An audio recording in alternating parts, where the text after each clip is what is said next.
ಮುಂದುವರಿಸುವಾಗಿ ಒಂದಿಷ್ಟು ಅಪ್ಡೇಟ್ಸ್ ನೋಡ್ಕೊಂಡು ಬರೋಣ. ಈ ಚರ್ಚೆಗೆ ಪೂರಕವಾದಂತಹ ಒಂದಿಷ್ಟು ಬ್ರೇಕಿಂಗ್ ಪಾಯಿಂಟ್ಸ್ ಇದೆ. Let's go for screen.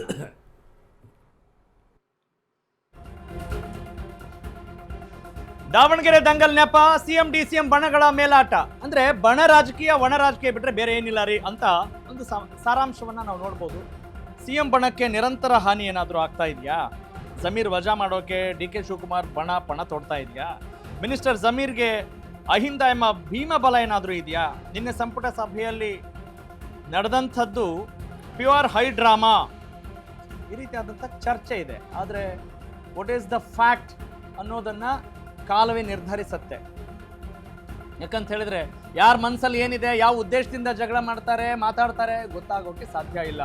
ಹೌದ್ರಿ, ನಾವು ಅಭಿವೃದ್ಧಿಗೋಸ್ಕರ ಮಾತನಾಡ್ತಾ ಇದ್ವಿ ಅನ್ನೋ ಮಾತುಗಳನ್ನ ನೇರವಾಗಿ ಇಲ್ಲಿ ಮಾಧ್ಯಮಗಳ ಮುಂದೆ ಹೇಳಿದ್ರೆ ಮುಗಿದೋಯ್ತು.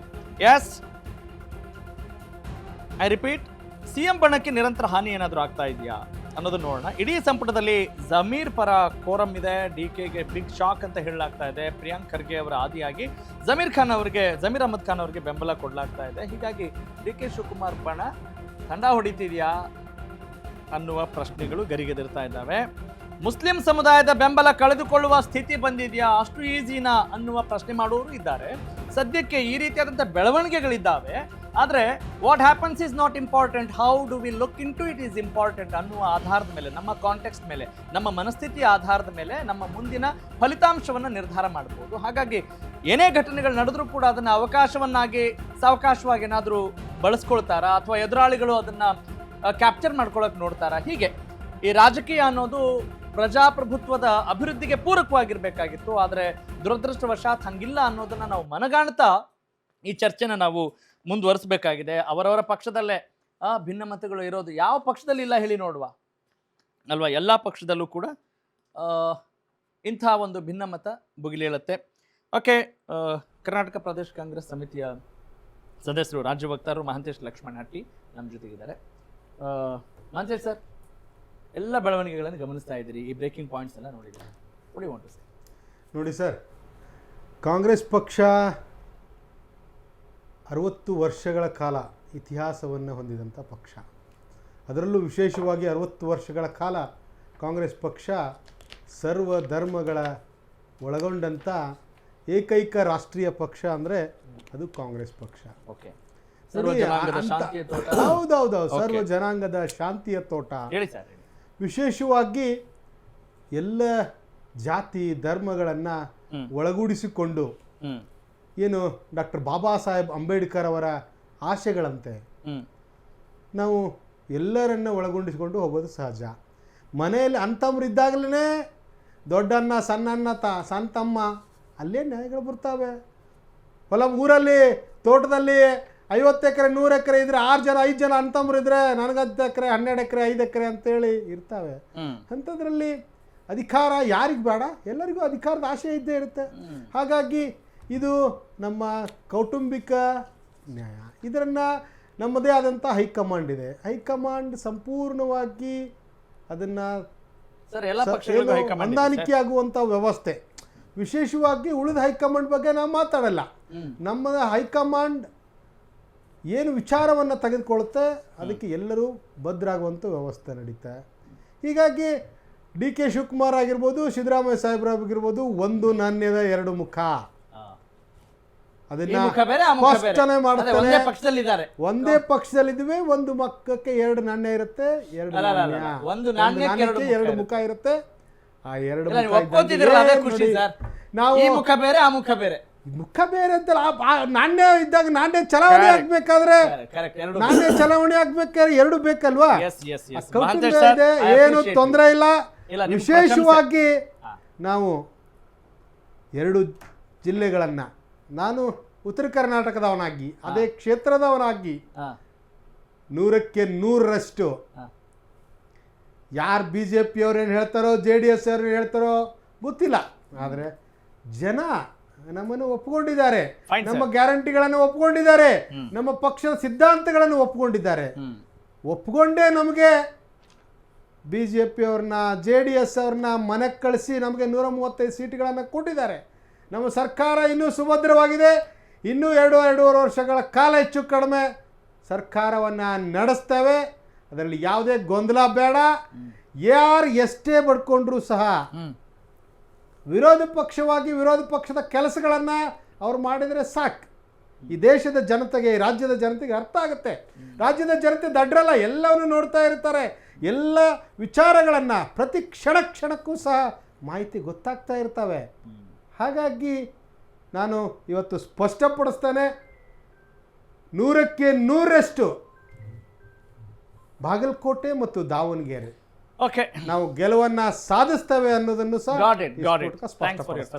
ಪಾಪ ಅವರು 100ಕ್ಕೆ 100ರಷ್ಟು ಗೆಲ್ತಾರೆ, ಇವರು 100ಕ್ಕೆ 100ರಷ್ಟು ಗೆಲ್ತಾರೆ. ಅಲ್ಲಿ ಯಾರೇ ಸ್ಪರ್ಧೆ ಮಾಡಿದ್ರು 100ಕ್ಕೆ 100ರಷ್ಟು ಗೆಲ್ತಾರೆ. ಹಾಗಾಗಿ ನೆಕ್ಸ್ಟ್ ನಾವು ಆ ಪರ್ಸೆಂಟೇಜ್ ಏನಾದ್ರು ಬದಲಾಯಿಸಬೇಕಾ ಅಂತ, 100 ಅಲ್ಲ ಅದು 1000 ಏನಾದ್ರು ಮಾಡಬೇಕಾ? ನಾವು 100 ಅಂತ ಹೇಳಿಲ್ಲ, ಮೇ ಬಿ ಅಂತ ಹೇಳಿ. ಓಕೆ, ಅಂದ್ರೆ ನಿಮ್ಗೆ ಇನ್ನೂ ಡೌಟ್ ಇದೆ? ಡೌಟ್ ಇದೆ ಅಂತಲ್ಲ, ಓಕೆ, ಒಂದು ವಿಶ್ವಾಸದಲ್ಲಿ ಇದ್ದೀರಿ, ಏನ್ ಬೇಕಾದ್ರೂ ಆಗ್ಬೋದು ಅಂತ.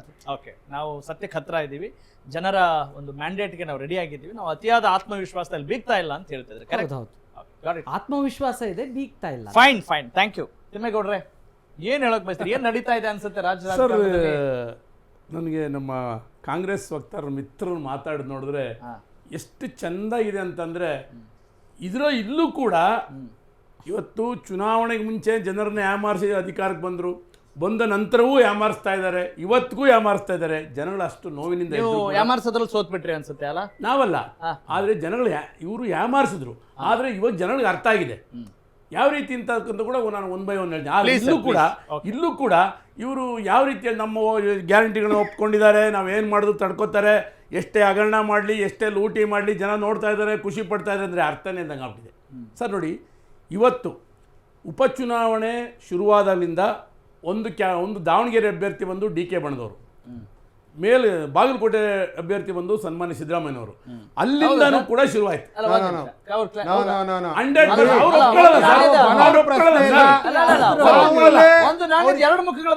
ನಾನು ಉದಾಹರಣೆ ಸಮೇತ ಕೊಡ್ತೀನಿ ನೋಡಿ. ಇಲ್ಲಿ ನೀವು ಒಂದೊಂದು ಅಬ್ಸರ್ವ್ ಮಾಡ್ಕೋಬಹುದು. ನಾಮಿನೇಷನ್ ಮಾಡಿ ಆಮೇಲೆ ನಮ್ಮವರೇ ಅಭ್ಯರ್ಥಿ ಅಂತ ಘೋಷಣೆ ಮಾಡಿಬಿಟ್ರ, ಯಾರು ಸನ್ಮಾನ್ಯ ಸಮರ್ಥನ ಘೋಷಣೆ ಮಾಡಿಬಿಟ್ರು, ಪಕ್ಷ ಇನ್ನು ತೀರ್ಮಾನನೇ ಮಾಡಿದ್ರ. ಆದರೆ ಸನ್ಮಾನ್ಯ ಜಮೀರ್ ಅಹಮದ್ ಅವ್ರು ಏನು ಹೇಳಿದ್ರು, ಅಲ್ಪಸಂಖ್ಯಾತರು ಕೊಡಲೇಬೇಕು, ಅದೇನು ಮಾಡ್ತಿರೋ ಗೊತ್ತಿಲ್ಲ ಅಂತೇಳಿ ಸಾದಿಕ್ ಅವ್ರು ಎತ್ಕಟ್ಟಿದ್ರ. ಅವ್ರು ಪೈಲ್ವಾನ್ ಸಾದಿಕ್ ಅವ್ರು ಎತ್ಕಟ್ಟಿ, ಇಲ್ಲ ನಮಗೆ ಸನ್ಮಾನ್ಯ ದಿವಂಗತರ ಶಾಮನೂರು ಶಿವಶಂಕರಪ್ಪ ಹೇಳಿದರು, ನಮ್ಮ ಕಾಲ ನಂತರ ನಿಮಗೆ ಬಿಟ್ಕೊಡ್ತೀವಿ ಅಂತ ಹೇಳಿದ್ರು, ಅದಾಗಲೇಬೇಕಂತ ಆಟ ಹಿಡಿದ್ರ. ಅಲ್ಲಿದೆಲ್ಲ ತ್ಯಾಪೆ ಹಚ್ಚಿದ್ರ. ಮತ್ತೆ ಸನ್ಮಾನ್ಯ ಇವ್ರು ಇಬ್ರಾಹಿಂ ಅವ್ರು ಏನು ಹೇಳಿದ್ರು, ಕಾಂಗ್ರೆಸ್ 3rd ಪ್ಲೇಸ್ಗೆ ಹೋಗುತ್ತೀರಿ, ಬಂದು ನಮ್ಮ ಹತ್ರ ರಾಷ್ಟ್ರೀಯ ಪಕ್ಷ ಆಗಿ ಅಧಿಕಾರದಲ್ಲಿರ್ತಕ್ಕಂಥ ಪಕ್ಷ ಆಗಿ ನಮ್ಮ ಹತ್ರ ಬಂದು ಸಂಧಾನಕ್ಕೆ ಬರ್ತಾ ಇದ್ದಲ್ರಿ, ನಾಚಿಕೆ ಆಗಲ್ವನ್ರಿ ಅಂತ ಹೇಳಿದ್ರ. ನಾನೆಲ್ಲ ನಡೆದಿರ್ತಕ್ಕಂಥದ್ದು ಹೇಳ್ತಾ ಇದ್ದೀನಿ. ಜೊತೆಗೆ ಸಾದಿಕ್ ಅವ್ರದ್ದು ಏನಾಯಿತು, ಆ ಸಿಟ್ಟು ಸನ್ಮಾನ್ಯ ಜಮೀರ್ ಅಹಮದ್ ಖಾನ್ ಯಾವ ರೀತಿ ತೋರಿಸಿದ್ರು, ಪ್ರಚಾರಕ್ಕೆ ಯಾಕೆ ಬರಲಿಲ್ಲ, ಸುಮ್ಮನೆ ಬಂದೋದ್ರು. ಬರಬೇಕಾದ್ರೂ ಏನೇ ನಡೀತು, ಅವತ್ತು ಸನ್ಮಾನ್ಯ ಡಿ ಕೆ ಶಿವಕುಮಾರ್ ಕೋಪಕ್ಕೆ ಗುರಿ ಆಗ್ತೀನಿ ಒಂದೇ ಕಾರಣಕ್ಕೆ, ಹೋಗಿ ಬಂದ್ಬಿಡೋ ಸುಮ್ಮನೆ ಅಂತ ಸನ್ಮಾನ್ಯ ಸಿದ್ದರಾಮಯ್ಯರು ಹೇಳಿದ್ರು, ಹೋಗಿ ಬಂದ್ಬಿಡು ಅಂತೇಳಿ. ಅವ್ರೇನು ಹೇಳಿದ್ರು, ಸನ್ಮಾನ್ಯ ಜಮೀರ್ ಅಹಮದ್ ಅವರು, ಮುಖ್ಯಮಂತ್ರಿಗಳ ಮಾತಿಗೆ ತಲೆಬಾಗಿ ನಾನು ಇವತ್ತು ಪ್ರಚಾರಕ್ಕೆ ಹೋಗ್ತಾ ಇದ್ದೇನೆ, ಬಂದಿದ್ದೀನಿ ಅಂತ ಹೇಳಿದ್ರು. ಆದರೆ ಬಹಿರಂಗ ಪ್ರಚಾರ ಮಾಡಿದ್ರೆ ಸರ್, ಬಹಿರಂಗ ಪ್ರಚಾರ ಮಾಡಲಿಲ್ಲ, ಹೊರಟೋದ್ರು. ಅಲ್ಲಿಂದ ಸ್ಟಾರ್ಟ್ ಆಗಿದ್ದಂಥದ್ದು ಸೋಲು ಗೆಲುವು ನಂತರ. ಆದರೆ ಎಲ್ಲಿವರೆಗೂ ಹೋಯ್ತು ಸರ್ ಇದು? ಸಂಧಾನಕ್ಕೆ ಏನೇನು ಮಾಡಿದ್ರು? ನಾವು ಹೇಳಿದ್ದಲ್ಲ, ಅಲ್ಲಿ SDY ಕ್ಯಾಂಡಿಡೇಟ್ಗೆ ಫಂಡಿಂಗೇ ಜಮೀರ್ ಅಹಮದ್ ಮಾಡಿದ್ದಾರೆ ಅಂತೇಳಿ ಜನ ಮಾತಾಡಿದ್ದಾರೆ. ಅಲ್ಲೇ ಬಹುಶಃ ಕಾಂಗ್ರೆಸ್ ಪಕ್ಷದಲ್ಲಿ ಏನ್ ನಡೀತಾ ಇದೆ ಇನ್ ಅಂಡ್ ಔಟ್ ಅವ್ರನ್ನ ಕೇಳೋದಕ್ಕಿಂತ ನಿಮ್ಮನ್ನೇ ಕೇಳ್ಬಿಡ್ಬೇಕಾ ಅಂತ. ಅಲ್ಲ, ಅದು ನಮ್ಮ ರಾಜ್ಯದ ಜನ ನೋಡ್ಬೇಕಲ್ಲ ಅಂತ ಹೇಳಿ ನಮ್ಗೆ ನೋವಾಗ್ತಾ ಇದೆ ಸರ್. ಇವ್ರು ಅಧಿಕಾರ ಕೊಟ್ಟಿರ್ತಕ್ಕಂಥದ್ದು ತೋರಿಸ್ತಿರಲ್ಲ. ಅಲ್ಲಲ್ಲ, ನಾವು ಅದೇನೆ ನೋಡಿ, ಇಲ್ಲಿ ನೋಡಿ ಸರ್, ಒಂದು ಮಾತಿದ್ದಾರೆ, ಸಂವಿಧಾನ ಉಳಿಸ್ತೀವಿ ನಾವು, ಪಾರದರ್ಶಕ. ಇವ್ರು ಹೇಳ್ತಾ ಇದ್ರು 130 ವರ್ಷ ಕಾಂಗ್ರೆಸ್ ನಮ್ಮ ಹಳೆ ಪಕ್ಷ, 60 ವರ್ಷ ದೇಶ ಆಳಿದೀವಿ. ಇವ್ರು ಉದ್ಧಾರ ಆಗಿದ್ದಾರೆ ಉಂಟ್ರೆ ಜನರನ್ನ ಯಾರು ಉದ್ಧಾರ ಮಾಡಿಲ್ಲ ಸರ್. ಇವರು ಉದ್ಧಾರ ಮಾಡೋದು ಅಂದ್ರೆ ಅಭಿವೃದ್ಧಿ ಆಗೋದು. ಹೇಳ್ತೀನಿ ಕೇಳಿ, ಇವತ್ತು 5 ಹೆಸರಲ್ಲಿ ಇವರು ಅಧಿಕಾರಕ್ಕೆ ಬರ್ತಾರೆ. ಅಲ್ಲ ನೋಡ್ರಿ, ಕೌಟುಂಬಿಕ ಅಲ್ಲ ರೀ. ಹಾಗಂದ್ರೆ ಯಾರು ಸೋನಿಯಾ ಗಾಂಧಿ ಯಾರು, ರಾಹುಲ್ ಗಾಂಧಿ ಯಾರು, ಪ್ರಿಯಾಂಕಾ ಅವರು ಯಾರ್ಯಾವರೆಲ್ಲ ಕುಟುಂಬದ ಒಂದು ಕುಟುಂಬ ಅಲ್ವಾ? ನಾಚಿಕೆಬೇಕ್ರಿ ಮಾತಾಡೋದಕ್ಕೆ. ನೋಡಿ, ಅವ್ರ ಕುಟುಂಬ ಸರ್, ಹೇಳಿ ಅವರು ಅಲ್ಲಲ್ಲ ಕೌಟುಂಬಿಕ ಅಭಿವೃದ್ಧಿನ ಅಂತ ಕೇಳಿದ ತಕ್ಷಣ ನಿಮ್ಗೇನ್ ಅನಿಸ್ತು? ಯಾವ ವಿಚಾರ? ನನಗೆ ನೋಡಿ, ಅವರು ಅಭಿವೃದ್ಧಿ ಮಾತಾಡಿದಾಗ ಬರೀ ನನ್ನ ಏನಾಗುತ್ತೆ ಅಂತ ಹೇಳ್ತೀನಿ, JDS ಒಂದು ಕೌಟುಂಬಿಕ ಅನ್ನೋ ದೃಷ್ಟಿಯಿಂದ ಅವ್ರು ಹೇಳ್ತಾರೆ ಅಂತ ಅಂದ್ಕೊಂಡಿದ್ದಾರೆ. ಒಂದು ನಿಮಿಷ, ಆದರೆ ಒಂದು ಅರ್ಥ ಮಾಡ್ಕೋಬೇಕು, ನಮ್ಮಲ್ಲಿ ಯಾವತ್ತೂ ಕೂಡ ಹಿಂಬಾಗಲಿಂದ ಬಂದಿಲ್ಲ ನಮ್ಮ ಪಕ್ಷದಲ್ಲಿ ಯಾರು ಕೂಡ, ಎಲ್ಲರೂ ಕೂಡ ಜನರಿಂದ ನೇರವಾಗಿ ಆಯ್ಕೆ ಬಂದಿದ್ದಾರೆ. ಸನ್ಮಾನ್ಯ ಕುಮಾರಣ್ಣ ಇರ್ಬೋದು, ಪೂಜ್ಯ ದೇವೇಗೌಡರು ಇರ್ಬೋದು, ಹೇಗೆ ಬಂದಿದ್ದಾರೆ ತೋರಿಸಿ ನೋಡೋಣ. ಈಗ ನಿಖಿಲ್ ಕುಮಾರಸ್ವಾಮಿ ಆ ಥರ ಇದ್ದಿದೆ, ನಿಖಿಲ್ ಕುಮಾರಸ್ವಾಮಿ 3 ಸಾರಿ ಸೋತಿದ್ದಾರೆ ಜನಗಳು ಹೋಗಿ ಮುಂದೆ ಹೋಗಿ, ಆದರೂ ಕೂಡ ನಾವು ಇವತ್ತು ಕೂಡ ಅವ್ರನ್ನ ಹಿಂಬಾಲದ ಆಯ್ಕೆ ಮಾಡಕ್ಕೆ ಬಿಟ್ಟಿದಾರ ಇಲ್ವಲ್ಲ. ಅಂದರೆ ಜನಗಳು ಯಾವತ್ತು ಬಯಸ್ತಾರೆ ಅವತ್ತು ಮಾತ್ರ ನಾವು ಅಧಿಕಾರಕ್ಕೆ ಬರಲಿ ಅಂತಕ್ಕಂಥ ಹೇಳ್ತಕ್ಕಂಥ ಪಕ್ಷ. ಅವರ ಸಹೋದರ ಹೆಸರು ಹೇಳಿ, ಪ್ರಜ್ವಲ್ ರೇವಣ್ಣ ಅವರ ಸೂರಜ್ ಹೌದು, ಹೆಂಗ್ ಬಂದ್ರು ಗೊತ್ತಿಲ್ಲ. ಇಲ್ಲ ಅವರು ನೋಡಿ, ಅವ್ರು ನೋಡಿ ಒಂದು ನಿಮಿಷ, ಭವಾನಿ ರೇವಣ್ಣ ಅವರು ಇದಾರಲ್ಲ, ಅವರು ಜನರಿಂದ ಆಯ್ಕೆ ಬಂದವರ. ಇಲ್ಲ, ಜಿಲ್ಲಾ ಪಂಚಾಯತ್ ಅಲ್ಲೂ ಕೂಡ ಅವ್ರು ಜನರಿಂದ ಆಯ್ಕೆ ಬಂದರು ಸರ್. ಅವ್ರು MLC ಇವ್ರು ಆಗಿ ಸೂರಜ್ ರೇವಣ್ಣ ಕೂಡ ಲೋಕಲ್ ಬಾಡಿ ಅಲ್ಲಿ ಗ್ರಾಮ ಪಂಚಾಯತ್ ಸದಸ್ಯರಿಂದ ಬಂದಿರತಕ್ಕಂಥವ್ರು, MLAಗಳಿಂದ ಬಂದಿರತಕ್ಕಂತಾರಲ್ಲ. ಓಕೆ, ಅದನ್ನ ಇವ್ರು ನಾಚಿಕೆಬೇಕಂತಂದ್ರೆ ಸನ್ಮಾನ ಎತ್ತಿಂದ್ರನ್ನು ಕೇಳಬೇಕು, ಎಲ್ಲಿಂದ ಬಂದ್ರಿ ಅಂತ ಹೇಳಿ ಕೇಳ್ಬೇಕಾದ್ರೆ ಹೇಳ್ತಾರೆ. ಜೊತೆ ಆಯ್ತಾ ಒಂದ್ ಕಡೆ ಈಗ ನಾನು ಹೇಳ್ತಾ ಇರೋದು, ಇವ್ರು ಮಾತಾಡಿ ಇವ್ರಿಗೆ ಮಾತಾಡ್ಬೇಕಾದ್ರೆ ಸ್ವಲ್ಪ ಏನ್ ಮಾತಾಡ್ತಾರೆ ಅಂತ ಗೊತ್ತಿರ್ಬೇಕು. ಒಂದ್ ನಿಮಿಷ ಅಭಿವೃದ್ಧಿ ವಿಷಯ ಮಾತಾಡಿದ್ರಿ, ಅಹಿಂದ ಹೆಸರಲ್ಲಿ ಬಂದ್ರಲ್ಲ ಸರ್, ಅಲ್ಪಸಂಖ್ಯಾತರು ಈ ಥರ ನಾವಿದ್ರೇ ಕಾಂಗ್ರೆಸ್ ಇದ್ರೇ ಅಂತ ಹೇಳ್ತಾರಲ್ಲ. ಮೊನ್ನೆ ದಾವಣಗೆರೆ ಎಲೆಕ್ಷನ್ನಲ್ಲಿ, ಬಾಗಲಕೋಟೆ ಎಲೆಕ್ಷನ್ನಲ್ಲಿ ಸರ್ ಇವ್ರು ಯಾವ ಅಭಿವೃದ್ಧಿ ನೋಡಿ ನಮ್ಗೆ ಗ್ಯಾರಂಟಿ ಕೊಟ್ಟಿದ್ದೀವಿ, 5 ಗ್ಯಾರಂಟಿ ಕೊಟ್ಟಿದ್ದೀವಿ ಅಂತಾರಲ್ಲ, ಯಾವ ಗ್ಯಾರಂಟಿಯನ್ನು ನೋಡಿ ಇವ್ರು ಓಟ್ ಕೇಳಿದ್ರು ಸರ್? ಖಂಡಿತ ಕೇಳಲಿಲ್ಲ. ಇವತ್ತು ಏನಾದರೂ ಅಲ್ಲಿ ಓಟ್ ಬಿದ್ದಿದ್ರೆ ಕಾಂಗ್ರೆಸ್ಗೆ ದಾವಣಗೆರೆಯಲ್ಲಿ ಸರ್, ಸನ್ಮಾನ್ಯ ಶಾಮನೂರು ಶಿವಶಂಕರಪ್ಪ ಹೆಸರಾಗಿ ಕಾಂಗ್ರೆಸ್, ಯಾಕೆಂತಂದ್ರೆ ಅಷ್ಟು ಹೆಸರನ್ನ ಅವ್ರು ಇಟ್ಟಿದ್ರು. ಅದು ನೆಕ್ಸ್ಟ್ ಅಲ್ಲ, ಒಂದ್ ನಿಮಿಷ, ಆದ್ರೆ ಒಳ ಜಗಳದಿಂದಾಗಿ ಅವ್ರು ಸೋಲ್ತಾರೆ, ಒಳ ಜಗಳದಿಂದಾಗಿ ಅವ್ರು ಸೋಲ್ತಾರೆ. ಇಲ್ಲ ಗೆಲ್ತಕ್ಕಂಥ ಕ್ಯಾಂಡಿಡೇಟ್ ಅವ್ರು ಒಳ ಜಗಳದಿಂದ ಸೋಲ್ತಾರೆ. Okay sir. ಆಮೇಲೆ ಇನ್ನೊಂದು ಅಲ್ಪ ದಲಿತರು, ಹಿಂದುಳಿದವರು ಅಂತ ಹೇಳ್ತಾರಲ್ಲ ಸರ್, ಆ ಹೆಸರಲ್ಲಿ ಇವರೆಲ್ಲರೂ ಕೂಡ ನಾಯಕರು ಬೆಳೆದಿದ್ದಾರೆ ವಿನಃ ಆ ಸಮುದಾಯ ಬೆಳೆದಿಲ್ಲ. ಹೌದಾ? 100ಕ್ಕೆ 100. ಯಾಕೆಂತಂದ್ರೆ ಈಗ ಉದಾಹರಣೆಗೆ ಸರ್, ಅಲ್ಲ ನೀವೆಲ್ಲ ಯಾಕೆ ಬೆಳೆಸಬಾರ್ದು ಅಂತ, ಯಾಕೆ ಬರೀ ನಾವು ಬೆಳೆಸ್ತಾ ಇದೀವಲ್ಲ ಸರ್. ನಾವು ನಮ್ಮ ಪಕ್ಷದಲ್ಲಿ ಪೂಜ್ಯ ದೇವೇಗೌಡರು ಪ್ರಧಾನಮಂತ್ರಿ ಆಗಿದ್ದಾಗ ಎಲ್ಲ ಸಮುದಾಯದವ್ರನ್ನು ಬೆಳೆಸೋದು ಸರ್. ಕರ್ನಾಟಕದಲ್ಲಿ ಮುಖ್ಯಮಂತ್ರಿಗಳಾಗಿದ್ದಾಗ ಸರ್, ನಾಯಕ ಸಮಾಜ ಇರ್ಬೋದು, ಈಡಿ ಸಮಾಜ ಇರ್ಬೋದು, ಪ್ರತಿಯೊಂದು ತಳಮಟ್ಟದ ಸಮುದಾಯವನ್ನು ಗುರುತಿಸಿ ಬೆಳೆಸಿದ್ದಾರೆ ಸರ್. ಕುಮಾರಣ್ಣವರು ಅಷ್ಟೇ, ಯಾವುದೇ ಇವತ್ತು ಕೂಡ ಯಾವುದೇ ಸಮುದಾಯಕ್ಕೆ ಅನ್ಯಾಯ ಆಗಬಾರ್ದು ಅಂತಕ್ಕಂಥದ್ದು. ಮುಸ್ಲಿಂ ಮೈನಾರಿಟಿಗೆ ಬಿಜೆಪಿ ಮತ್ತು JDS ನಿಂದ ದೊಡ್ಡ ಮಣೆ ಹಾಕಿ ಮನ್ನಣೆ ಕೊಡ್ತಿದ್ದಾರೆ ನಿಮ್ ಪ್ರಕಾರ ನೋಡಿ ಸರ್. ಇವತ್ತಿನ ಕಾಂಗ್ರೆಸ್ ಅವರು ಸರಿ ಇಲ್ಲ. ಇಲ್ಲ ಇವತ್ತಿಲ್ಲ. ಪೂಜ್ಯ ದೇವೇಗೌಡರು ಪ್ರಧಾನಮಂತ್ರಿಗಳಾದಾಗ ಸನ್ಮಾನ್ಯ ಇಬ್ರಾಹಿಂ ಅವ್ರಿಗೆ 2 ಖಾತೆಯನ್ನು ಕೊಟ್ಟರು ಸರ್ ಸೆಂಟ್ರಲ್ ಅಲ್ಲಿ, ಅಲ್ವಾ?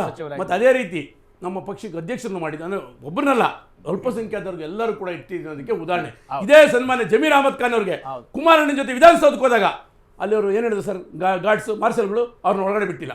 ಅವಾಗ ಏನ್ ಮಾಡಿದ್ರು, ಅಲ್ಲಲ್ಲ ಒಂದ್ ನಿಮಿಷ ಸರ್, ಅವಾಗ ಕುಮಾರಣ್ಣ ಏನ್ ಹೇಳಿದ್ರು, ನಾನು ನೆಕ್ಸ್ಟ್ ಅವ್ರನ್ನ MLA ಮಾಡಿ ವಿಧಾನಸೌಧಕ್ಕೆ ಕರ್ಕೊಂಬತ್ತಿ ಅಂತ ಹೇಳಿದ್ರು. ಅದೇ ರೀತಿಯಾಗಿ ಪೂಜ್ಯ ದೇವೇಗೌಡರು ಚಾಮರಾಜಪೇಟೆಯಲ್ಲಿ ಮನೆಗೆ ದರಿದ್ರ ರ್ಯಾಲಿಯನ್ನು ಮಾಡಿ ಅವ್ರನ್ನ ಗೆಲ್ಸ್ಕೊಂಡು ಕರ್ಕೊಂಡೋದ್ರು. ಅದು ಬಿಡಿ, ಉಂಡು ಮನೆಗೆ ದ್ರೋಹ ಬಗೆತಕ್ಕಂಥದ್ದು ಹೋಗ್ತಕ್ಕಂಥದ್ದು ನಾವು ಬಗ್ಗೆ ಮಾತಾಡೋಕ್ಕಲ್ಲ. ಅಲ್ಲಲ್ಲ ಹೇಳ್ತೀವಿ, ಎಲ್ಲ ಪಕ್ಷದಲ್ಲಿದೆ, ಅದು ಬೇರೆ ವಿಷಯ. ಆದ್ರೆ ಇವತ್ತಿನ ಕಾಂಗ್ರೆಸ್ ಇರ್ತಕ್ಕಂಥ ಮುಕ್ಕಾಲು ಭಾಗ ನಮ್ಮ ಪಕ್ಷದ ಬೆಳೆದು ತಿಂದು ಉಂಡಿ ಹೋಗಿರ್ತಕ್ಕಂಥದ್ದು ಕಾಂಗ್ರೆಸ್ ಪಕ್ಷಕ್ಕೆ ಯಾವುದೇ ರೀತಿಯಾದಂತ. ಥ್ಯಾಂಕ್ ಯು ತಿಮ್ಮೇಗೌಡ್ರೆ, ಬಹಳ ಏನು ಘಂಟಾಘೋಷವಾಗಿ ಮನದಾಳದ ಮಾತುಗಳನ್ನ ನೀವು ಹಂಚ್ಕೊಂಡಿದ್ದೀರಿ. Thanks for your first reaction. Okay, Sanath Kumar ಅವರು ಮಾತನಾಡ್ತಾ ಇದ್ರು ಆರಂಭದಲ್ಲಿ. ಈಗ ಫಸ್ಟ್ ರಿಯಾಕ್ಷನ್ ಅಂತ ಬಂದಾಗ ಹಾಗೆ ಹೇಳ್ತಾರೆ, ಏನೇನಿದೆ ಹೌದ್ರಿ ಅವ್ರ ಪಕ್ಷದಲ್ಲಿ ಇಷ್ಟೆಲ್ಲ ಹುಡುಕಿದೆ ಅಂತ. So what now? ಈಗ ನಿಮ್ಮ ಪಕ್ಷಕ್ಕೆ ಏನು ಲಾಭ? ಈಗ ನೀವು ಮೈತ್ರಿ ಮಾಡ್ಕೊಂಡಿದ್ದೀರಿ, ಇದು ಕಾಂಗ್ರೆಸ್ನ ಒಳ ಜಗಳ, ಭಿನ್ನಮತ, ಅವ್ರೇನು ಅಭಿವೃದ್ಧಿ ಮಾಡಿಲ್ಲ ಅಂತ ನೀವು ಏನು ಹೇಳ್ತಾ ಇದ್ದೀರಿ, ಅದಕ್ಕೆ ನಿಮಗೆ ಹೆಂಗೆ ಲಾಭ ಆಗುತ್ತೆ ಅನ್ನೋದನ್ನ ನೀವು ತಿಳಿಸಬೇಕು. ಅದಕ್ಕಿಂತ ಮುಂಚಿತವಾಗಿ let's go for a break.